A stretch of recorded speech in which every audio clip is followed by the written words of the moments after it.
All right, hey, what's going on, guys? I just wanted to drop in real quick and make this short video. We're this close to getting to 500 subs on YouTube, and I cannot express how thankful I am, how excited I am, how grateful I am for everything you guys have done. All the sharing, all the likes, all the comments, all the saving. Thumbs up, thumbs down, it doesn't matter. It helps the channel tremendously. It helps the YouTube algorithm push our stuff out to more audiences. So again, I'm truly appreciative. Now, the ultimate goal for 2022 was to get to 1,000 subs before the end of the year. So I know that's kind of asking for a lot, but hopefully we can get there in the last couple of months. Once we get to 500 subs, the plan is to do a small giveaway. I had been saying this for a while now, but I was really hoping to get to 500 subs just because my channel is still in infancy stage. So once we get there, maybe I'll do a small giveaway, something small and simple.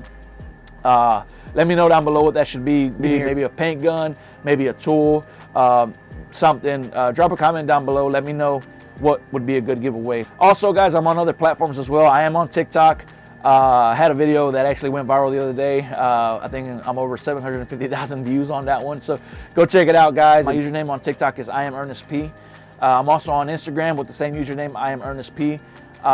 Check me out there if you want to see some short form content, behind the scenes stuff. But again, guys, I just wanted to make this short video to express how thankful I am to every one of you, all the new subscribers, old subscribers. I'm truly grateful, and I look forward to what's to come, and I look forward to creating more content for you guys. If you haven't subscribed yet, please subscribe. Please like the videos and share the videos because it helps out tremendously. So until next time, I'll see you later.